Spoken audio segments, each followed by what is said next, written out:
love this game. Hi, everyone. And we're live. And we're here with the lovely and fabulous Elizabeth DiAlto. Elizabeth is the founder and creator of Wild Soul Movement and the Untame Yourself podcast.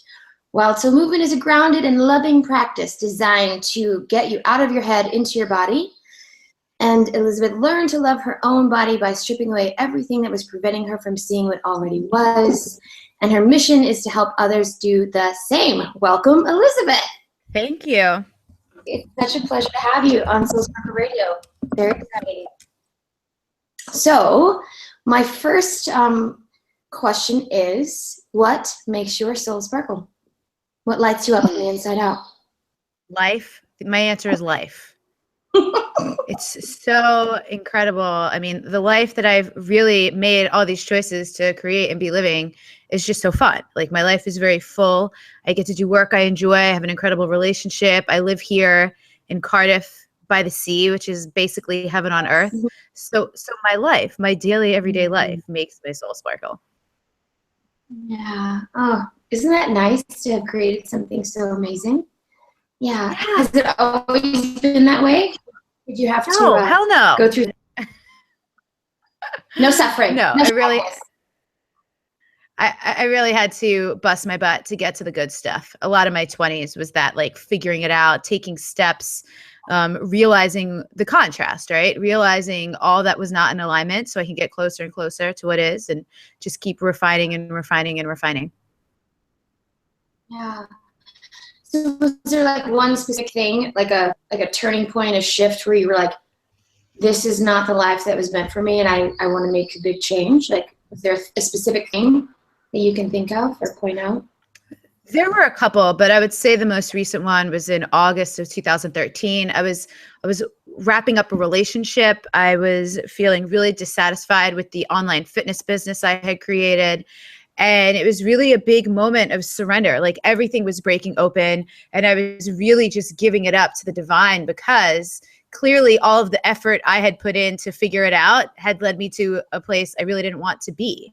Right. So that was my last huge turning point. And shortly thereafter, the idea for Wild Soul Movement came in. I met my current partner, Michael. I moved from Laguna Beach to LA, and I spent almost a year in LA. That was a really, really useful time there before I even ended up here in San Diego. So that was my most recent big turning point.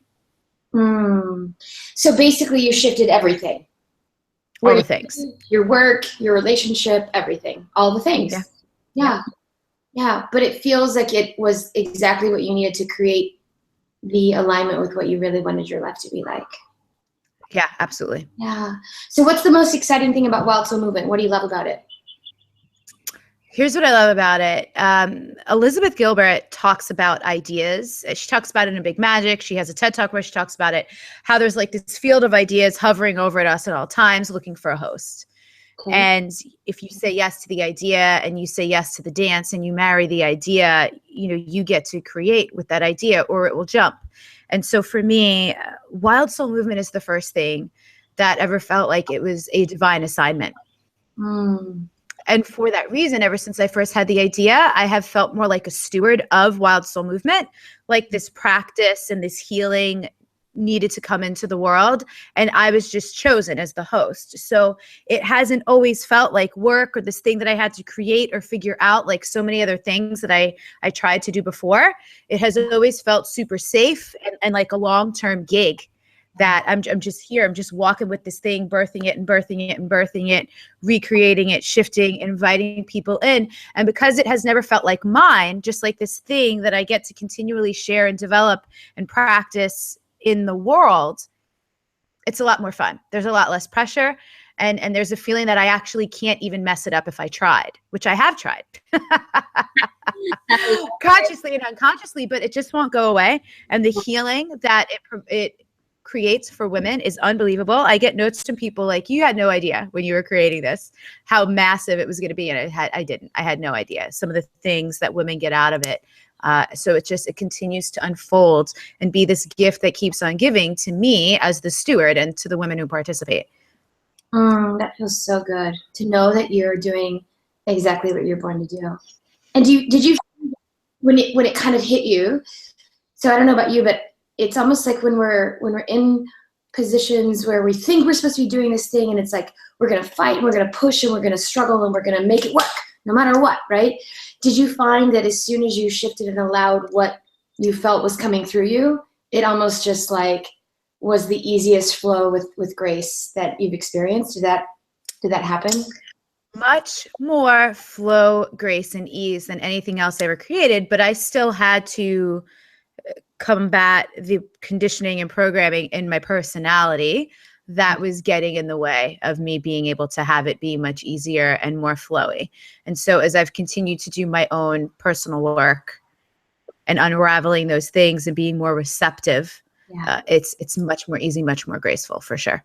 And I'm sure that has to be even more rewarding to know that as you continue to evolve yourself, you can evolve your work in the same way. Because I see that with you. Totally. Yep. There's this Gandhi quote, "My life is my message," and that's what it feels like. Right. And it feels cool to have an all-encompassing thing. So like the more I do my own work, the more my sacred work in the world can expand and evolve, like you said. Mm-hmm. And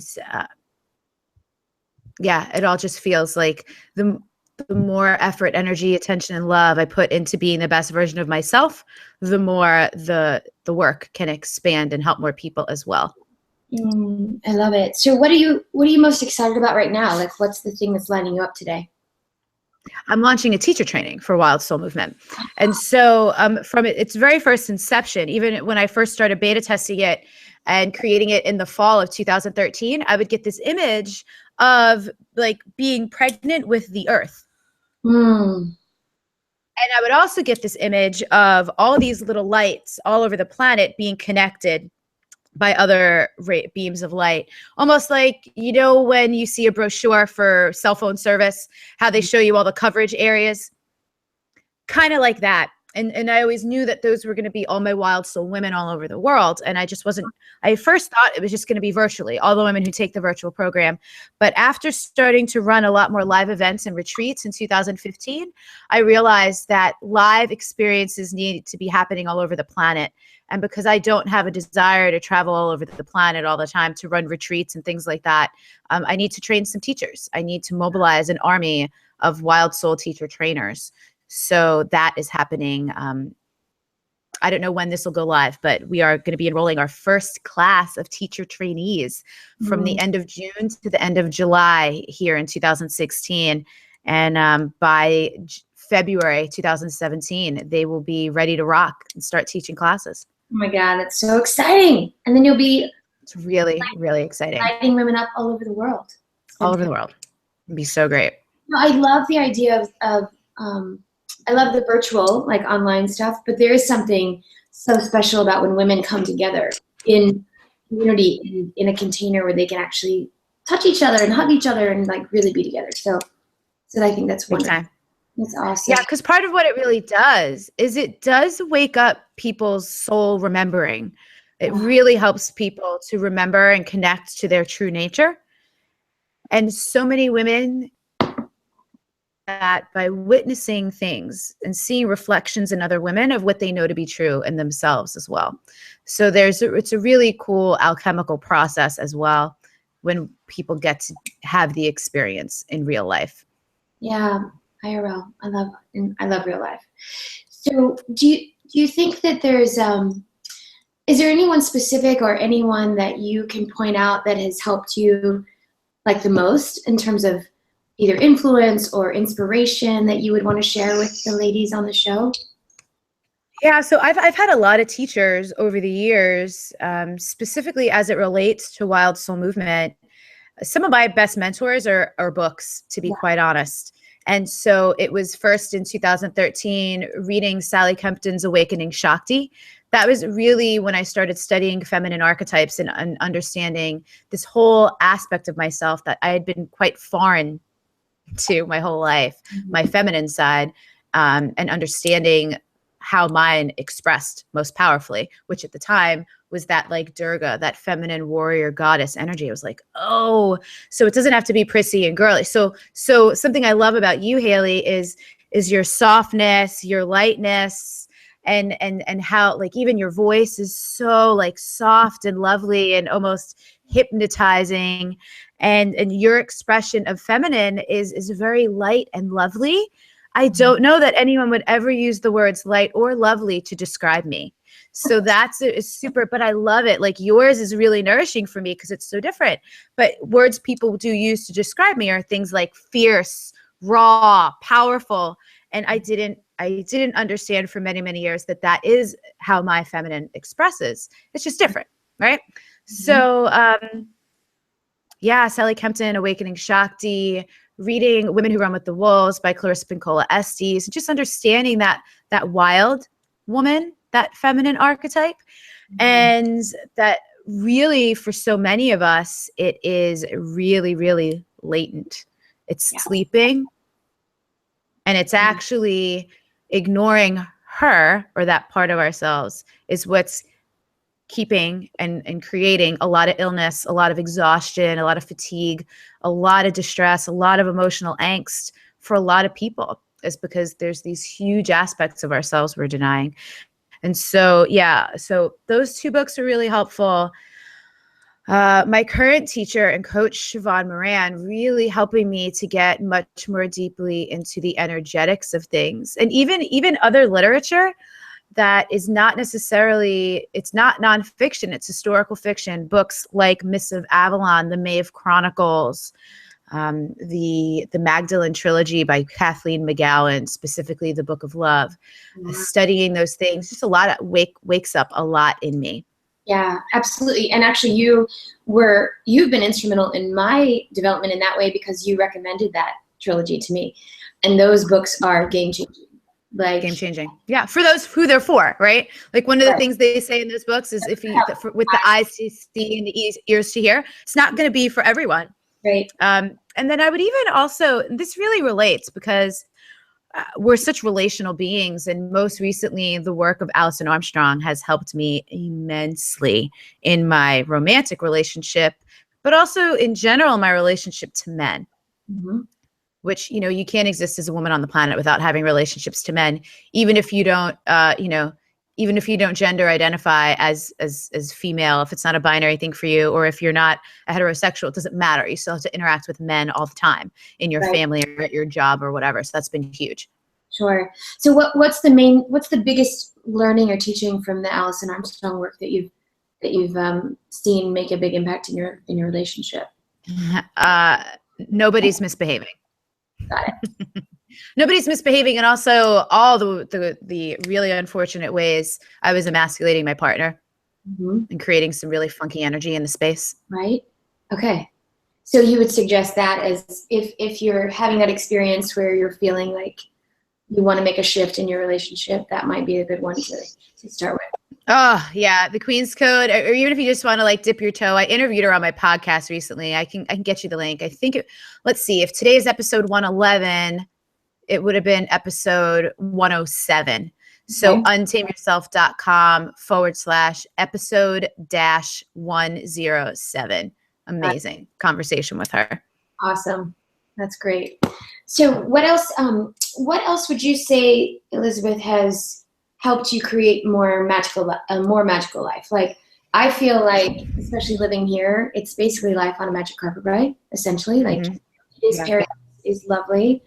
Are there any other specific tools or suggestions or like practices that you would share with the listeners that you've done for yourself to kind of create that flow of ease and grace and magic? Yeah, big time. So I wrote a book last year called Untame Yourself, which is on Amazon. You can grab it at untameyourself.com/Amazon. It's in Kindle and it's in print form now, finally. It took me a couple extra months to get it in print. But yeah, there's actually a morning ritual in there. I call it the 2-3-4. It's a 9-minute morning ritual that just gives you a moment to breathe and connect to your body, connect with via journaling or visualization, whatever it is that you're wanting to create in your life, and then move your body. So it's really just an easy practice in the morning to connect with your body, move and wake up your senses while also visualizing what it is that you want, because it's just about focusing on what you want to create. You don't have to live in Southern California by the ocean. You don't need this magical location that we enjoy so much to have a great life. You could live in, the middle of Minnesota where it snows for most of the year. You can live in the Pacific Northwest where it rains most of the year. You can live anywhere on the planet. There's really just a matter of all the choices, the cumulative choices that you make, and that those choices are coming from your heart or your soul or your intuition, however it is that you want to name it or label it, or however it is that you best relate to that, and not from the outside world. Yeah. Really turning down the volumes on all the shoulds and supposed tos that you've accumulated over the course of your life from others, and tuning in and turning up the volume on your own inner wisdom. Huge. Amen. Yeah, just being in tune with your intuition and knowing what you desire. And I think also as women, I think you'd agree that a lot of times it's hard for us to ask for what we desire. So for us to get really, really super clear and then be able to speak that clarity with love is like, it's a huge, huge challenge for a lot of women. So that's part of what I challenge. Using women's voices, using our voices is a big thing. And desire is an interesting thing. So for a number of years, I used Danielle Laporte's desire map, and it was cool to have core desired feelings. But I started to notice over time that, everything has the shadow, the gift, and the enlightened state. And the shadow side of desire is that when you're always only focused on desire, you stay in desiring. And sometimes there's a big lack component. Mm-hmm. Built into desire, because sure, I'm desiring, but when am I having, creating, being, and doing? Mm-hmm. Yeah, and instead of staying in the ask or the wanting, what are you receiving and what are you allowing to come in?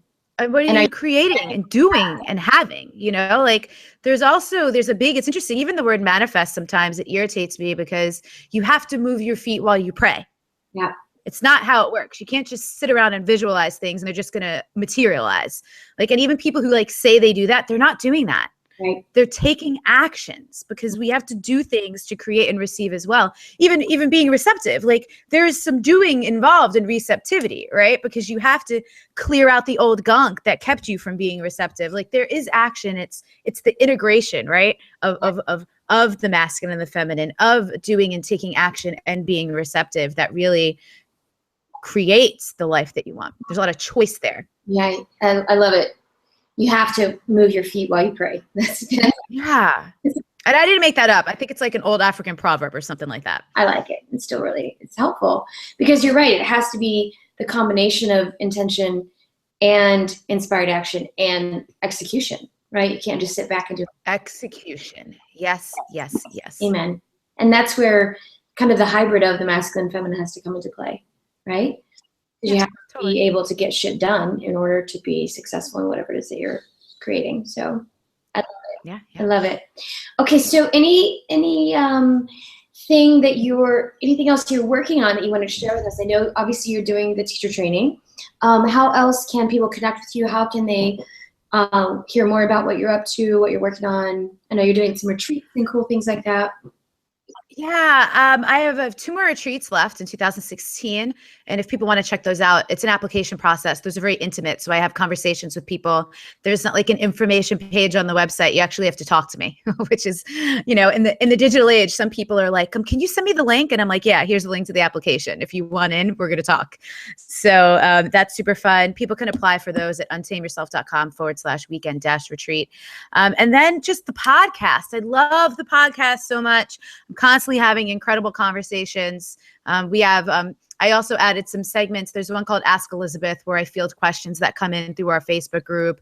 I do a conscious rant where just things that I'm noticing are coming up in the collective, I address those things. And people can find the podcast by going to untameyourself.com/UW-podcast. We just posted episode 111 today. So there's tons and tons of juicy bits over there. Love it. Sounds good. Any other tips or last minute advice that you would give to people for women specifically, to either create more magic in their life or allow their light to shine a little brighter? Totally. Yeah. You are so inherently valuable. Every single you listening to this, there's nothing about you that makes you not valuable. And anything that you think makes you unvaluable, unworthy, or undeserving is a lie. It's just a lie. You picked it up somewhere in whatever way, shape, or form, or any reason. Perhaps you need to do some healing or some work around it, but it's just not true. So I just want you to remember, like, you're so valuable, you're so worthy inherently because you're on the planet at this time. Like, that's it. Done deal. I love it. So anything you're telling yourself otherwise is just incorrect. Yeah. Amen. Sounds good. Thank you so much, Elizabeth. Appreciate your time. Thank you. We'll see you later. Yeah, we'll do. Thanks so much.